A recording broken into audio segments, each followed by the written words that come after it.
What's up, everybody? Steven here with Neural DSP on another Q&A. I accidentally unmuted my mic on another channel. So, how's everybody's week been going?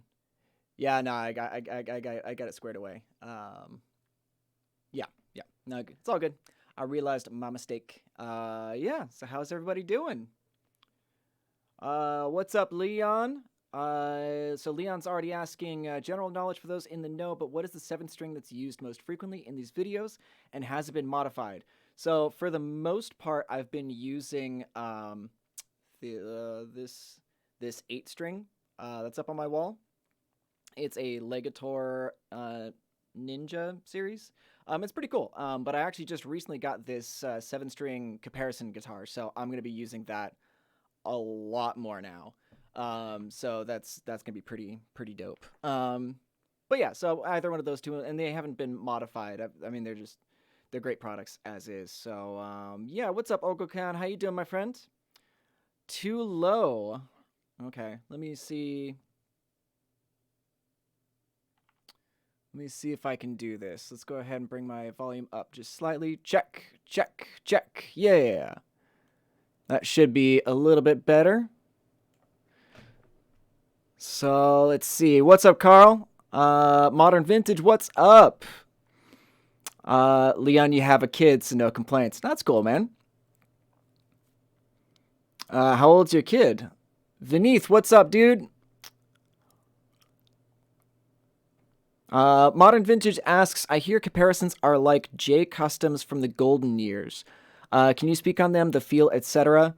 So I got this guitar yesterday. So wait, no, 2 days ago. I don't remember what day it is. I got it on Monday, and I've been putting it through its paces. It's actually going to be on a video that'll be up Friday, so I'm really looking forward to that. And yeah, I love the playability of it, and the setup is fantastic. It's pretty much, I just tuned it up, and I'm off to the races. Stability is fantastic, playability, intonation, it's all really, really fantastic. The J Customs, I don't know, I haven't really played a whole lot of those to really do a fair comparison between the two, but as far as like playability and tone, like it's been great so far. That'll be, like I said, it'll be used like pretty regularly on my normal videos.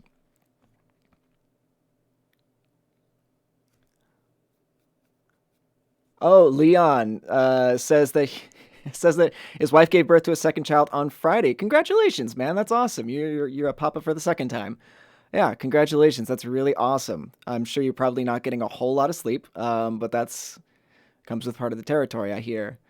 Let's see. Okay, so Modern Vintage says volume is perfect. Excellent. I like that.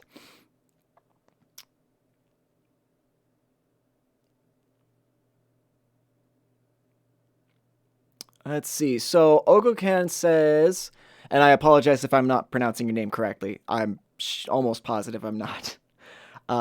Says, I wonder if neural plugins will support preset changing with MIDI message. I know you're working on MIDI support for all plugins, but this is the most important thing to use on stage. I agree. I know that's something that has been brought to their attention. I know they're going to look into it. Because, yeah, I think that if you could have a preset for your lead channels and then just switch your preset to a completely different like rhythm or clean channel, and then have like, 7 or 8 different things change in the process, like with this single button. I think that that's awesome because that takes out all the toe tapping. Ogokan says, doesn't matter. I appreciate that. I really do appreciate that. But yeah, so I know that that's something that's been brought to their attention recently, and I think that as far as Neural is concerned, like they do a really great job of listening to your guys' feedback and are really great at, as far as implementing changes into their system. Tyler Britton, my man, how you doing? Things are great. I don't know if you just hopped in, but I got a new guitar. It's sitting up on the wall. It's awesome, and I love it. But yeah. Modern Vintage asks, well, it says, dare I say Blood Eagle's the best preset across all plugins and modelers for modern metal?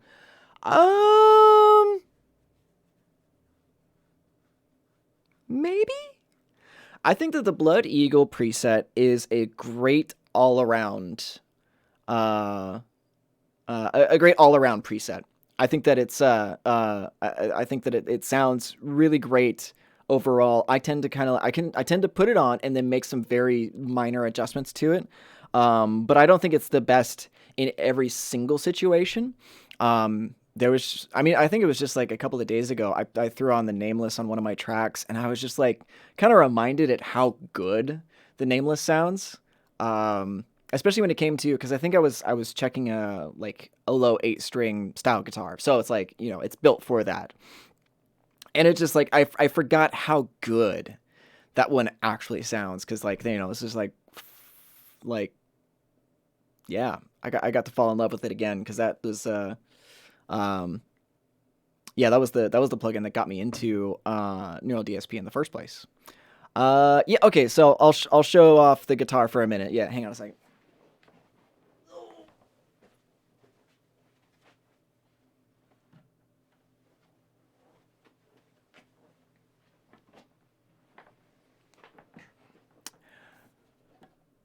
Yeah, Modern Vintage says agreed with the Nameless. It's so huge and addictively fun. Yeah, yeah, absolutely. So this is the Comparison Dellinger Prominence 7 string. It's got the single volume knob and 5-way switch. The comparison pickups, Schaller, yeah, Schaller floating bridge.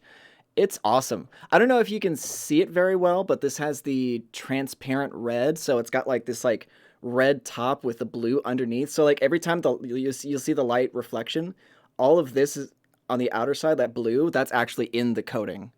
Uh, Tyler Britton says, "Whoa, Steven has legs." I do. I use them on occasion. It's oh, it's such a sweet guitar.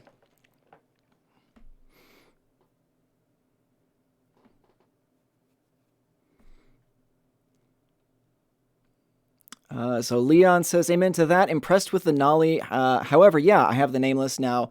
7 string baritone tuned to F.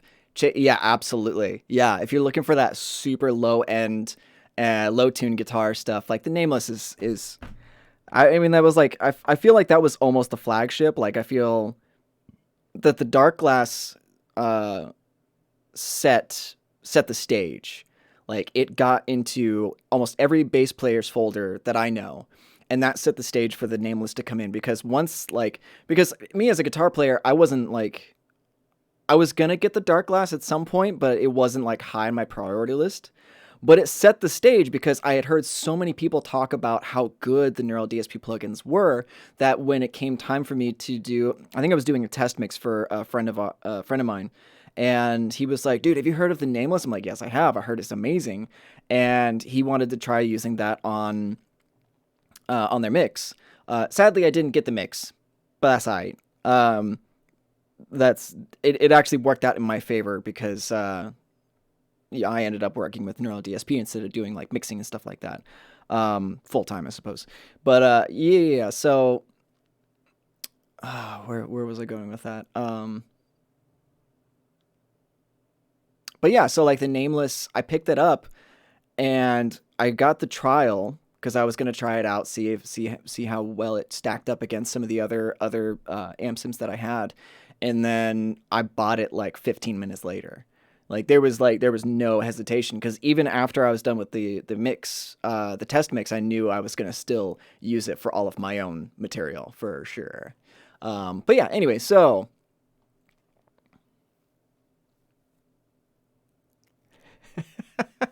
Ogokan says, and another thing to say, please make a tuner for your plugins. I'm begging you, in standalone mode. It's very useful, you know.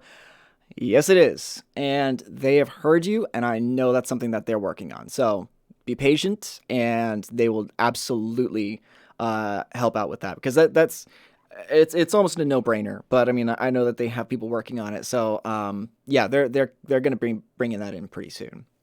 Modern Vintage says, "Congrats on the guitar. Looks great. Thanks, man. I appreciate it. It's beautiful guitar." Insight TV says, "Hello. What next? Your plugin will be. You'll see. It's coming out. and you'll find out when it comes out. Because you know I can't talk about that sort of thing, right? Giancarlo, what's up, my dude?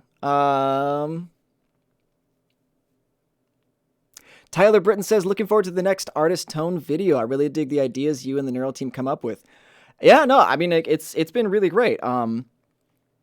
They've actually been really encouraging for me to be as creative as I can be, um, which is awesome, and I love it because they've given me such a wide berth to work in. You know, it's like my lane is yeah, it's gonna be ridiculous. Like, um, and I really hope to expand on that very very soon and start going to like different locations, talking to producers, getting that sort of like in person studio vibe as well. Because I also want to bring in artists to my studio, have them dial in tones and presets for you guys, you know. And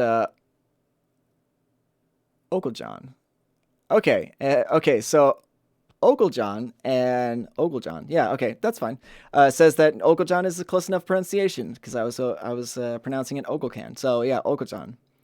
Let's see. But yeah, I'm glad that Tyler. I'm glad that you're digging the artist tones videos. I'm actually having, I'm having a lot more fun with those videos than I thought I was going to be because I get to go back and like relearn all these riffs that I used to know and kind of dig up old songs and bands that I used to listen to but haven't listened to in a long time. So it's kind of cool, like nostalgia trip, but also like, I mean, it's great for me to practice as well because I'm learning a bunch of different riffs and a lot of the time I don't have a whole lot of time to do so just because I'm working on these videos so much.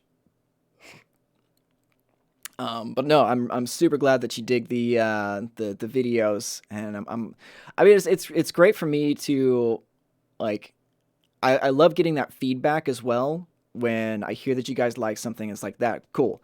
I can lean harder into that, or maybe even do like subtle variations on those things. And yeah, the more feedback I get from you guys, the better I can tune the content and the quality of the content to make it exactly what you guys want it to be, what's going to be of service to you, because that's really what I want it to be. Like, I want it to be a channel where you guys can come and be educated and entertained and just enjoy being, hanging out with me. So, yeah. Okay, so Modern Vintage says that's why I asked Doug if they intentionally took on the hardest tonal task, nameless, for this first plugin. Truly, nothing comes close to it for that sound or feel. I agree. I think that Neural DSP is doing something right now that's groundbreaking as far as the technique that is going into creating these models. And I think that they are really, really trying to pioneer the new digital age. Which I mean, I've mentioned it before. I can't tell you how excited I am and how like grateful I am to be working with these guys. Like, to be with them on the forefront of all of this and being able to then also be a part of this community is so awesome for me, and I love it. 100%, I love it. Let's see. Leon Buckmaster says, next thing to check out is the Parallax. However, I don't have a bass worthy of it. Dude, okay, so I think there's like a Fender Squire that I have outside in the lobby that I've used at the Parallax, and it still sounds awesome. So like if it like it makes I think you get a Fender Squire bass for like, I don't know, $150 maybe. So like if it makes $150 bass sound great, then no worries. Carlos, this is a recurring thing. Carlos Almeida says, "I'm digging the new Archetype Vogue. It's awesome." So we don't have anything with Archetype Vogue, just for anybody who's popping in. But I would love it personally. I'm a huge fan of Vogue. What did you guys think about him starting up the tour with Machine Head? I thought that was pretty awesome. To be honest, I saw some people kind of questioning that idea of Vogue going on tour with Machine Head only because he has Decapitated and whatnot. But I think it's a great idea for him, and I think that it's. I mean, honestly, if you're a Guitar Hero and your like old time favorite band asked you to go on tour, would you not do the same? Like, really, like the opportunity is one that you wouldn't want to pass up. So I thought that that was really cool that he got the opportunity to do that. Let's see.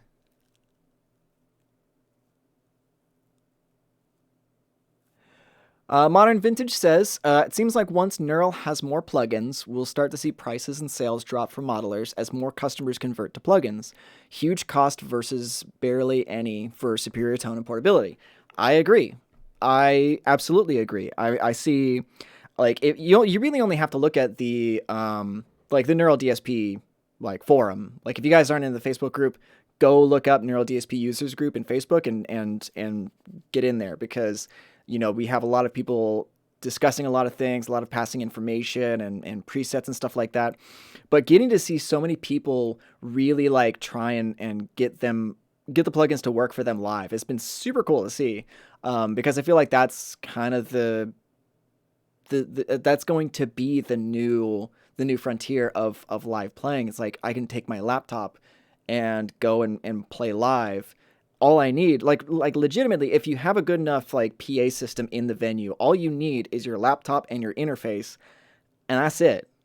Like, you don't necessarily have to have a cabinet on stage, because you would just have a line out to your PA speakers, then you have a line to, and then they would feed you your monitor mix. But like, it's cool because it makes it so much easier. Like, I remember going and playing shows with my Mesa Boogie, and it's like my Mesa Boogie plus my 4x12 cabinet, having to lug those things up and down stairs or into and out of venues was just so obnoxious. I hated it. I absolutely hated it.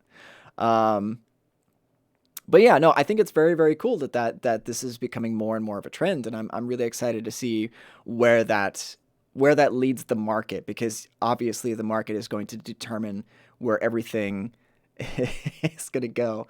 Hosa says, I'm digging the new archetype Esteban. It's awesome. So Hosa is a buddy of mine, for anybody who doesn't know, and I love you, Dylan. We'll see if they come out with one of mine. I don't know. That'd be kind of cool. An archetype Esteban, would be pretty awesome. I would like that. Okay.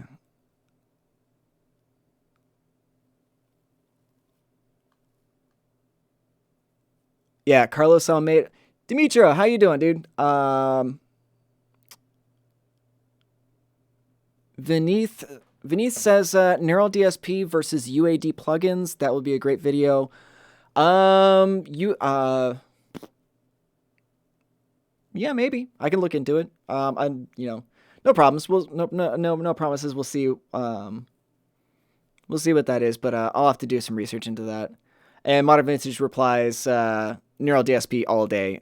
He has all the UA stuff, and it's collecting digital dust. And I feel kind of the same way about a lot of the plugins that I have in my my plugin folder. I seem to always be using less and less plugins as I go along, just because I like simplicity and I know what I like when I'm using these plugins that I have. So, yeah. Carlos Almeida says about Fog joining Machine Head, it's Machine Upgrade 2.0, and yeah, that yeah, 100%.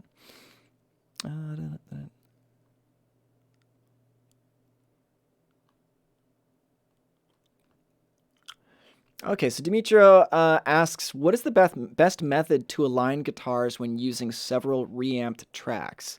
I want all tracks to be phase accurate. So are you talking about a separate tracks, or are you talking about like two recorded, like you have like two microphones on the same take, or are you talking about two guitars that have different reamps, so you're like left and right guitar versus like your left two guitars because you have a 57 and you have a ribbon on the one take. So that would be that's a good point of distinction, because generally when you have like if you're talking about just a left and a right guitar, you generally don't have to do too much in phase alignment. But if you're doing a left and a right, or I'm sorry, like two microphones on your left guitar, two microphones on your right guitar, getting those two left microphones in phase is important, and that has to do with placement of the microphone. The best way to do it is just to capture it at the source correctly. So the way that I learned how to do that was to get my microphone in the place where I want it. So okay, so let me back up a second. So what I do is I send white noise through my amplifier into my cabinet, so that way I have just the white noise coming out. I move my microphone into the position where I want it, where it sounds good. And then what happens is I take my second microphone and I start listening to that, and I'll move my second microphone around the other side of the cone that I'm miking, and I'll move it to the point where it is in the it is out of phase the most, because it's very easy to not be able to hear, like, very close to in phase, but your ear's better at picking out of phase. So basically I'm just going to move it left and right until it is completely out of phase. And then I'm going to flip the phase inside my DAW, so that way it's now lined up and perfect. So that would be the way that I would do reamp tracks, like if I was using 2 mics on a single cabinet. There we go. Giancarlo says the parallax is the easiest way to go for bass. After 10 minutes, I already had some 15 different presets for my personal use. Great stuff indeed. Yeah, I agree. Yeah, I mean, that really speaks for itself. I think the parallax is one of the best tools for mixing your bass tones that they've come out with. I think it's fucking awesome. Oglejohn, nowadays I see a lot of messages in Facebook group about crackling sound issue and can't be solved with increasing buffer size. I'm not having this issue, but it can be useful if you have any other advice. So generally the crackling sound has to do with your CPU processing. So there are certain things that you can do to conserve your CPU.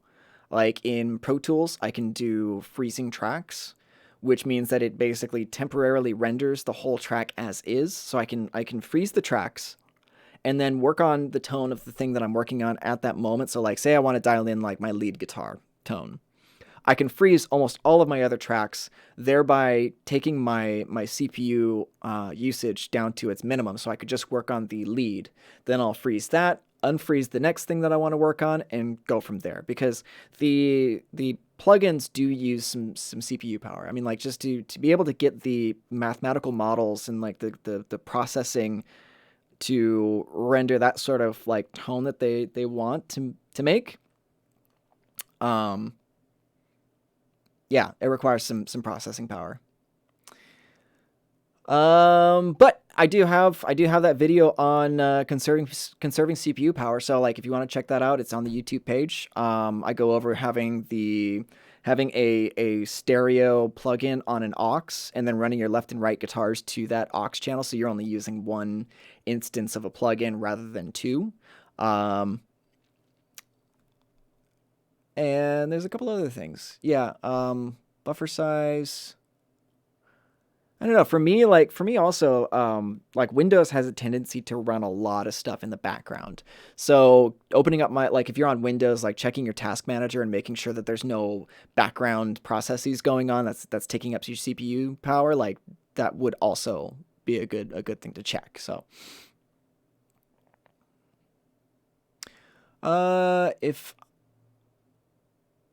okay, so Dimitro Mats says, if I use one DI track with 2 or 3 neural nameless plugins to create the tone, should I do a phase correction? Huh, that's a good question.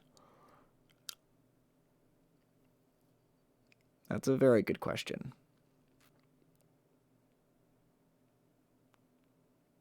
Yeah, you know what? Why don't we try it? Why don't we just try it? So hopefully this, whoop, there we go. And then make sure that this is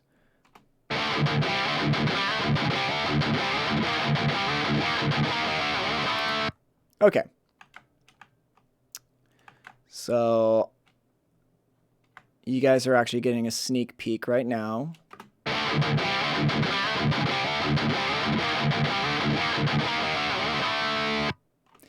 at the next nameless at the next artist tones.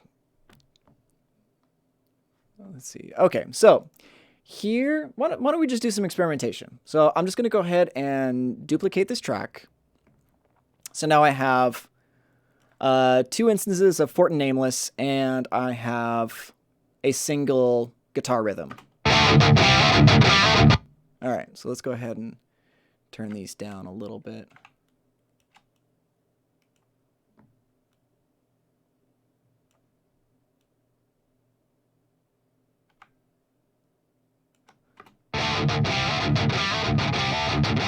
Okay, so I got my 2 instances of Fortin Nameless up. So let's go ahead and start messing around. Let's just do, so I have a, let me get my glasses on because my eyeballs suck. So I have dynamic 57 and a condenser 184 on one channel. And then I have, I'll do a ribbon 160 and dynamic 906. And let's go ahead and listen to, these.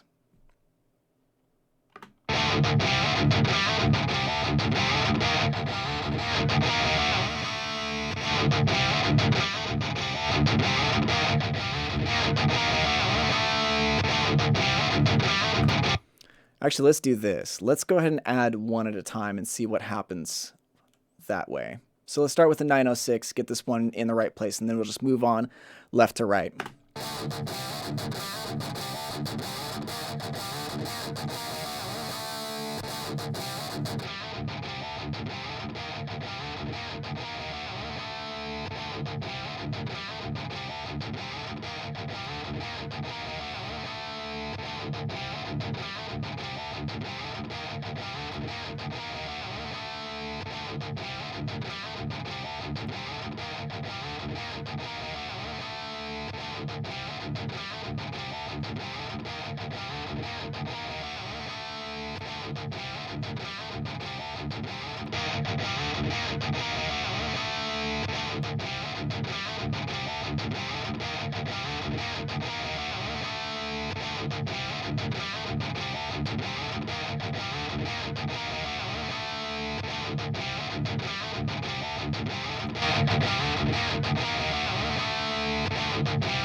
Cool. Okay, so basically what I did is I started up with the 906, got that in the right position, ribbon 160. Now you notice that I flipped the phase on the dynamic 57 because I wanted to check the low end. So what happens is when you're checking low end, flip the phase of your signals, and if you hear your bottom end drop out, that means it's out of phase. If you flip the phase again and it opens back up, then you're doing just fine. Now, I think things might get weird if you pan one left and one right.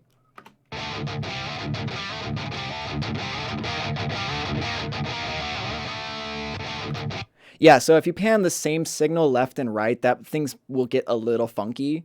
But like, so if I were to do this, say I like the sound of 4 impulse responses on the same DI signal, then I would take this one guitar, pan both tracks hard right, and then do the same for the other 2 tracks and do hard left on those 2 tracks. But yeah, check your low end by flipping the phase. If it sounds thin and brittle, like you might check the phase of your impulse responses, but otherwise it should be just fine.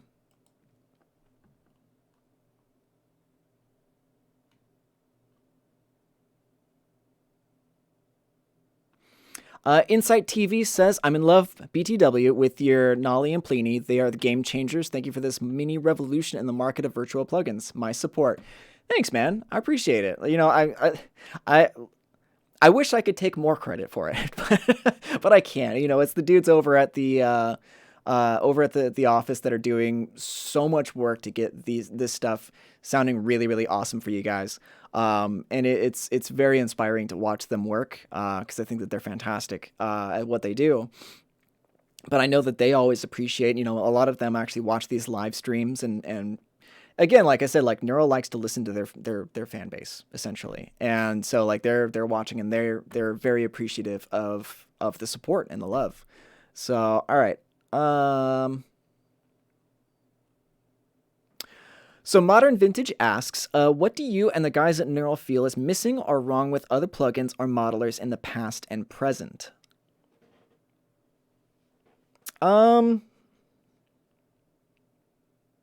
So I guess we could speak to the accuracy of the mathematical model that is being represented by these plugins. So, as technology gets better and better, this mathematical model can be more and more accurate, because what you're doing is you're not just creating you're not just getting an impulse response. You are simulating how an electrical signal would actually physically, like as in physics, interact with circuitry. So having a mathematical model that actually represents what a signal would actually do when encountering these circuits would definitely, having a more accurate representation is what really gets these plugins sounding awesome. And there's some magic that goes in behind that as far as their processes, but yeah, I'll let Francisco or Doug talk about it when next they come on to the Q&A. So cool. All right.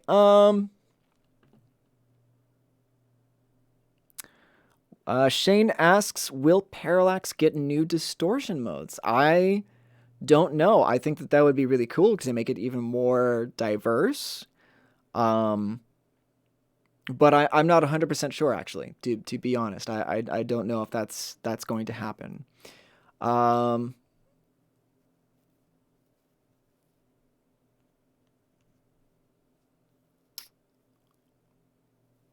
Okay, yeah. So I did ask, I did answer your question, Dimitra. Great. Sorry, I'm running through the chat list right now. So if I get to your question a little bit late, I apologize. Yeah, so Dimitri was talking about doing one DI on different cabinets and mics. So yeah, hopefully my demonstration helped. And then Shane asks another question: will Parallax get new distortion modes or steeper slope filters? I don't know. There's going to be an update coming out very soon, but as far as that detail, I'm not sure. So I know, sad face, and I'm sorry, but we'll see. We'll see what happens. Modern Vintage says, can Neural please add Steve's presets to the plugins with future updates? I'm sure they will. I'm sure they will. Yeah, that's definitely going to be happening. I just need to make sure to send my presets over to them before the plugin launches, and that should be fine. Otherwise, they're always going to be up in my Google Drive folder, so you can find them there for sure. Like that.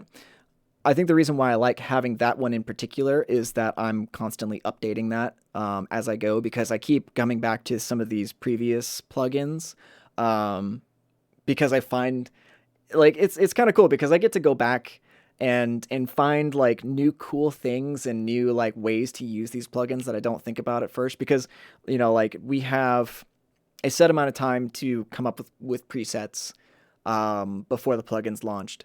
And to me, I really like to tinker.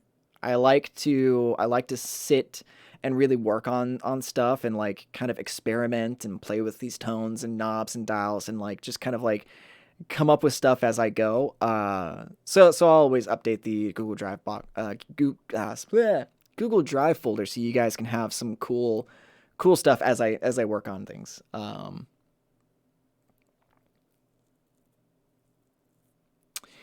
Tyler Britton asks, where are the Neural DSP t-shirts? That is a good question, Tyler, because I want one. I don't have one yet. But I know that's something they're going to be working on pretty quick. But yeah, no, that's yeah. So yeah, that'll be coming up soon, I think, and hopefully we'll have them before the NAMM show. But that's another detail that I don't know. Well, as far as like timeline is concerned, I know that's something they want to get into place because people have been asking about it. So I think it's a great idea to have them on hand. Modern Vintage says, I have a feeling the guys at Neural are planning to flood the market with multiple plugins very soon, especially before 2020. We'll see. We'll see.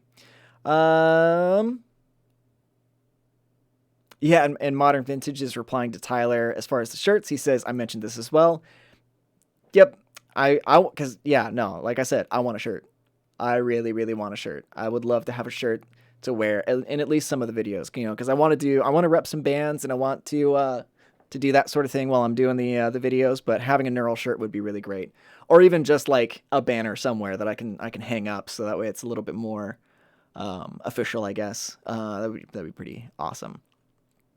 Shane says, thank you for the response. My pleasure, man. It's like, I'm sorry I couldn't answer your question directly. But I promise that these dudes are listening to the feedback, and I know that they're working to make all of this input work with the plugins that they have currently. So yeah, no, the more you guys ask me about this, the more that they know that it's something that people want. So, like some people have said, like, it's like, I don't get annoyed by the same questions, basically. Like, it's like I've been asked a lot of the same questions over and over again. But I never ever get bothered by answering them. Just because, again, like, that's just a matter of like feedback that, it's like this is something that we need to pay attention to, like getting a tuner and getting additional stuff into our previous plugins, or whatever. Like I said, they really want to listen to you guys and figure out what you all want, so that way they can kind of deliver a better product and a better experience for you all.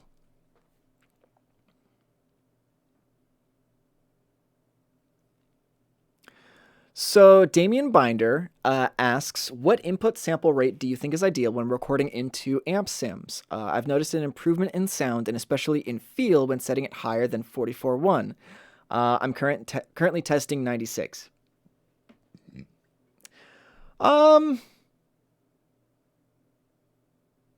I mean, like,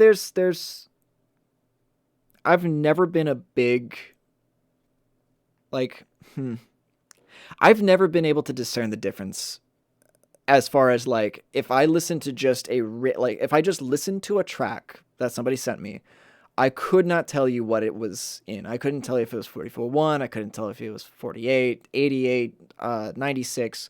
So that's something that I've never particularly paid too much attention to.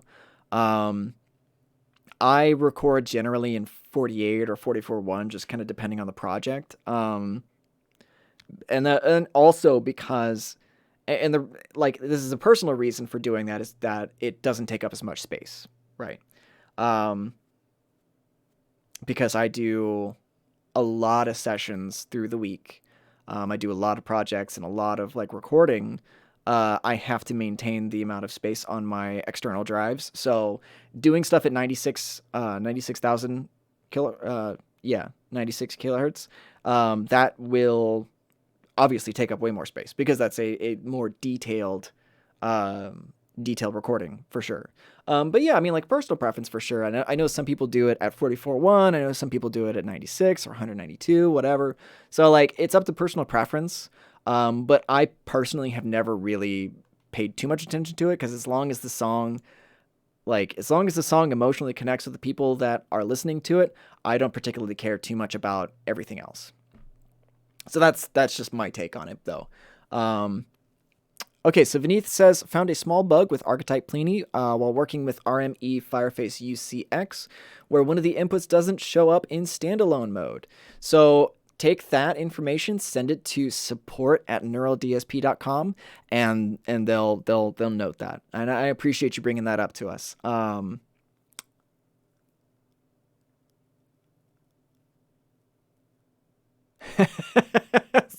Modern Vintage says he's the unofficial Neural DSP intern and co-host questioner. LOL. No, and getting to see you guys help each other out has been so awesome for me. like it's great to see the community like help itself out, because I am a great resource of knowledge and experience, and I can answer a lot of questions. But like, I hop into the Facebook group to look through posts and stuff like that, and I see questions about like technical things, DI boxes, interfaces, and there's usually always at least 3 to 5 people have already like hopped in and given really good critical feedback or good like solid DI advice or whatever, like technical advice, which is awesome. So yeah, no, I love that you're here every week, and I love that you've been like asking me so many questions and helping out with the chat, and it's been awesome.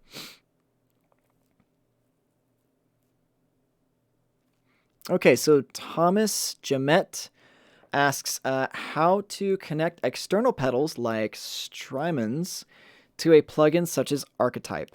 That is a good question because I don't know I don't know the Strymons pedal. Let me take a look at this Strymons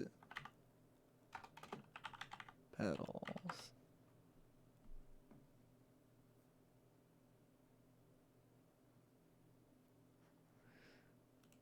Are they just? It looks like they're just effects pedals, yeah. Unless you're looking at MIDI controllers. Products. I'm on their page right now, so I'm looking at their stuff, modulation power, accessories. You know what? Honestly, I would just put these before the interface.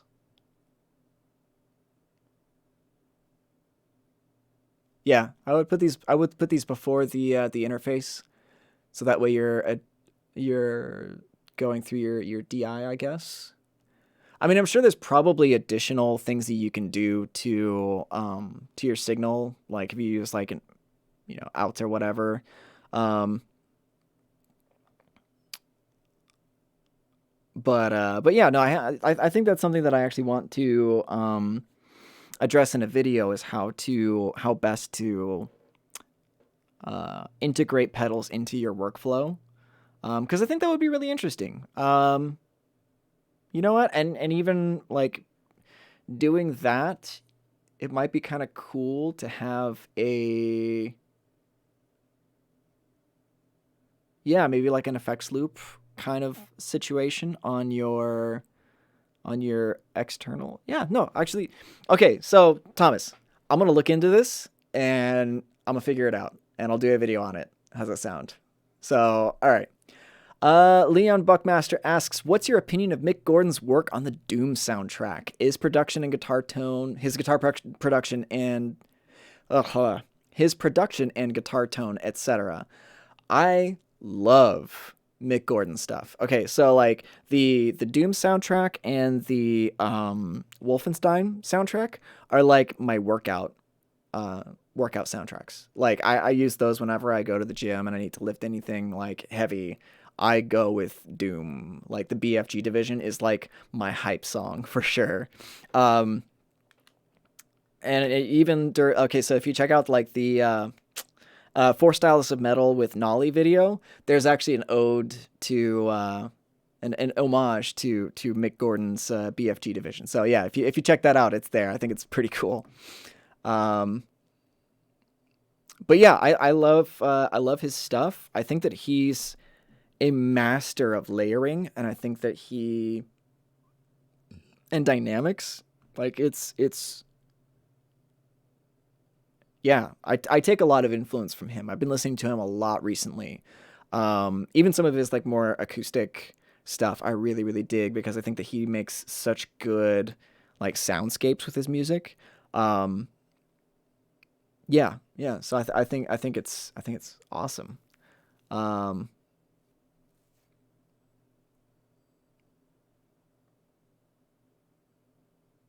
so Leon. Okay, so also Brent Hines. Okay, Brent Hines is he's an he's a wacky dude. So I did some research for this last for this artist tone video that I'm working on. So I was doing some research and watching a lot of videos and interviews and stuff like that. And he's a wacky dude. Like, I love his personality. He's so out there. Um, but his playing is so unmatched. Like he and I think it's Zach Wild. Both use like this like chicken picking sort of style of playing, which I find just so fascinating, and it's something that I really want to. As a classical player, I use a lot of like either pick movements like hybrid kind of stuff, but like I really want to get into the chicken picking style as well. So I think that would be really cool. But I think that his tone is his own. Like as far as guitar players are concerned, like you know how you listen to like a Jimi Hendrix riff and it sounds like Jimi Hendrix.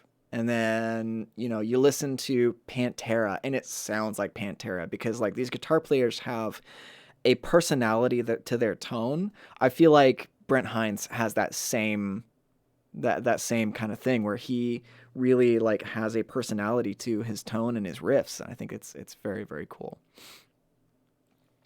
All right.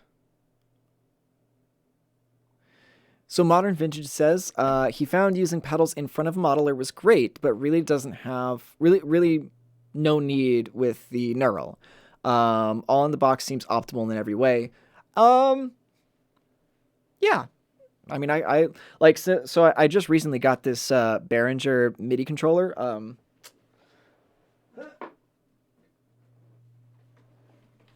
This monstrosity. And it's pretty cool. Like I've been playing around with this a bunch as far as figuring out like what to switch around and everything.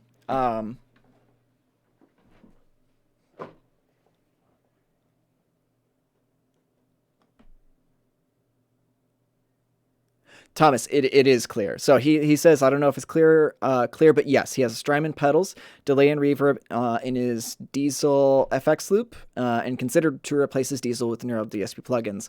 So if okay, so here's what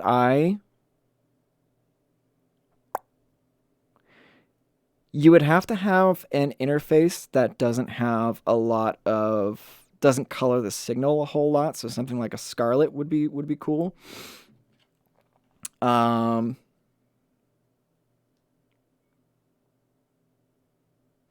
Maybe what I would do is then have okay. So I like my initial thoughts. And I haven't tried it, but my initial thought is to have my signal come out of my interface, then go to because most people playing live, if they're playing with a cabinet, they're going to disengage the cabinet section in their they're going to disengage the cabinet section in their plugin, and then use the real cabinet for their frequency response, right? Like so, like you're essentially using a physical cabinet instead of your digital one.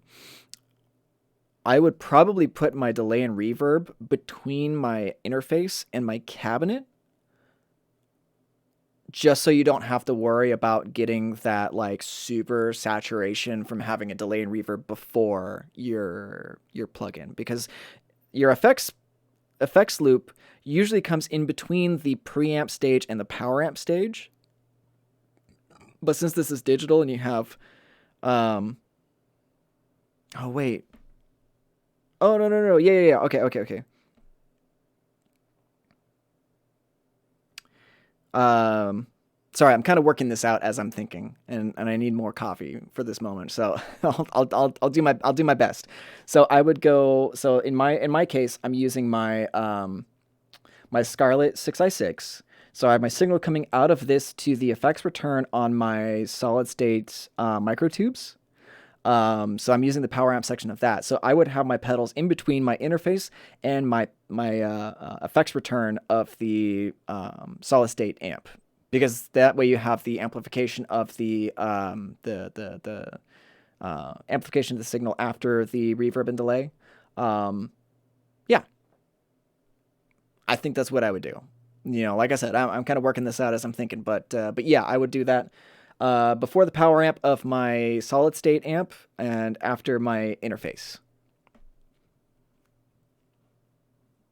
So hopefully that helps. Hopefully that helps.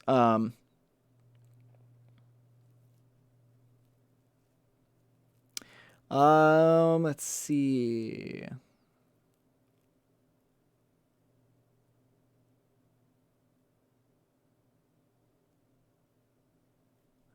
Modern Vintage says, what about a Boss Tube amp expander? It has its own FX loop for amps. Without one, might help you out. Let me look it up.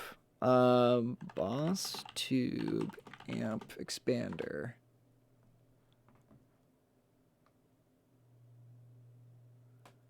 Waza. Oh, yeah. Okay. Yeah, that would probably work.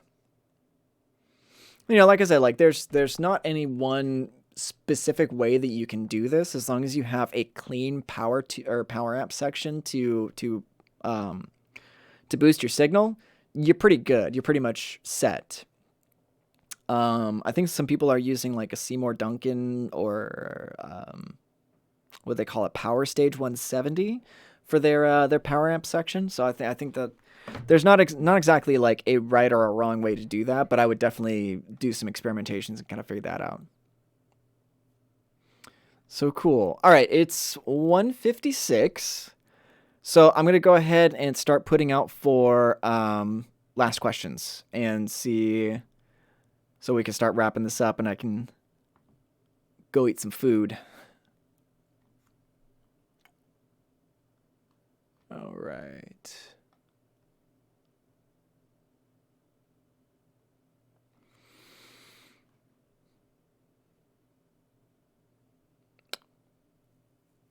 So yeah, it's really quiet. No more questions? Come on, you guys got to have some questions.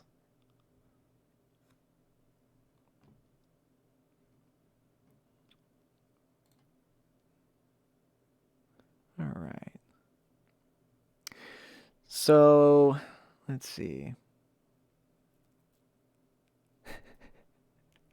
Modern Bridget says he'll help out. I appreciate it. Yeah, no, it's like it's pretty cool. Let's see. Let me see if I missed any questions.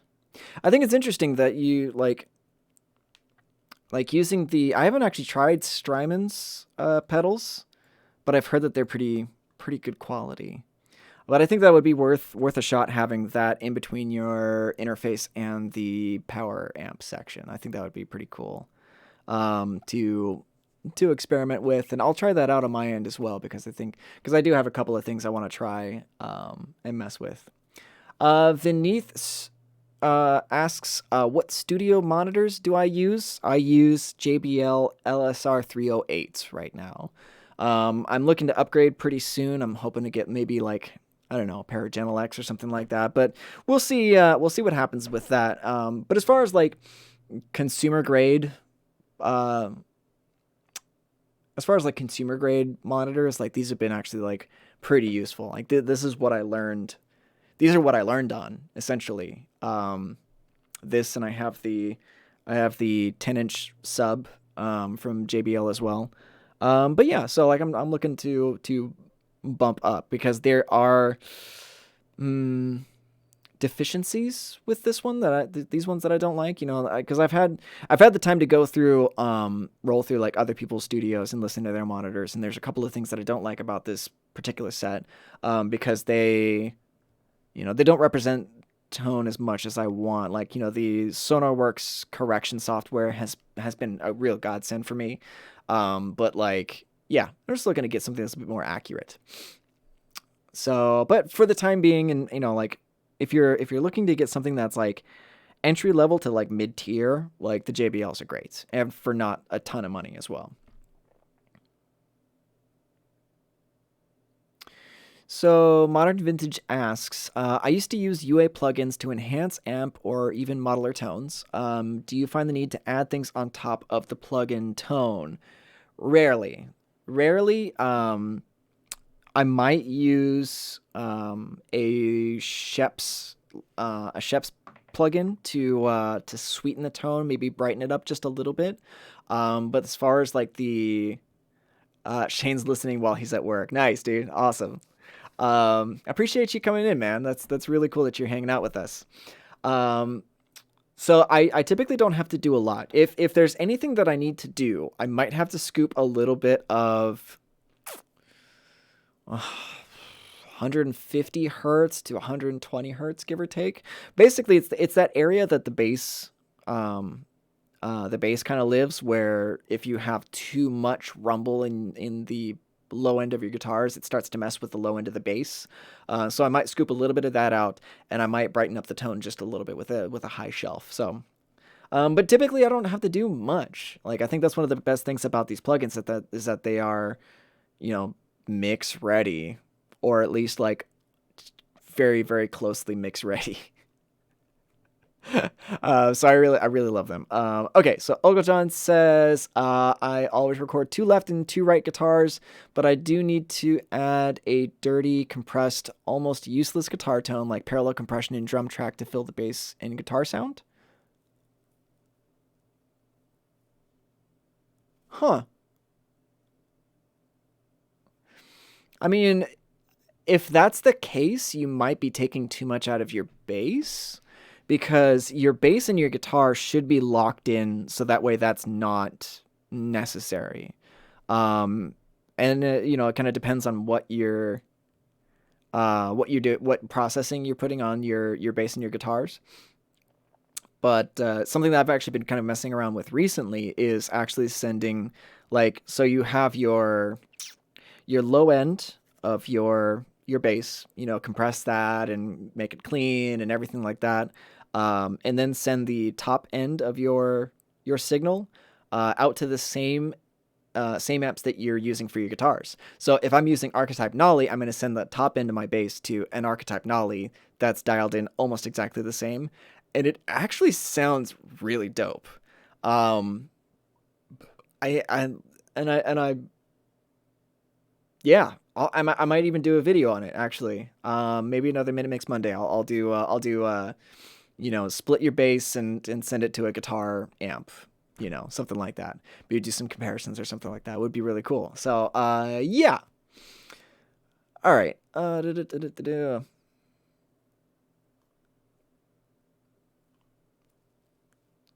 Okay, modern vintage. Things like mic pre's, EQs, rooms, etc. to make it mix ready or more suitable for recording and the final product. Oh, okay, so that was a supplement to his. Yeah, so generally EQs.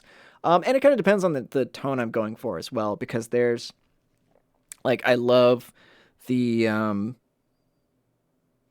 the reverbs and the delays that are already in there, but occasionally I might slap on some FabFilter Pro R for a nice, like, long tail reverb, or something maybe kind of shimmery. Um,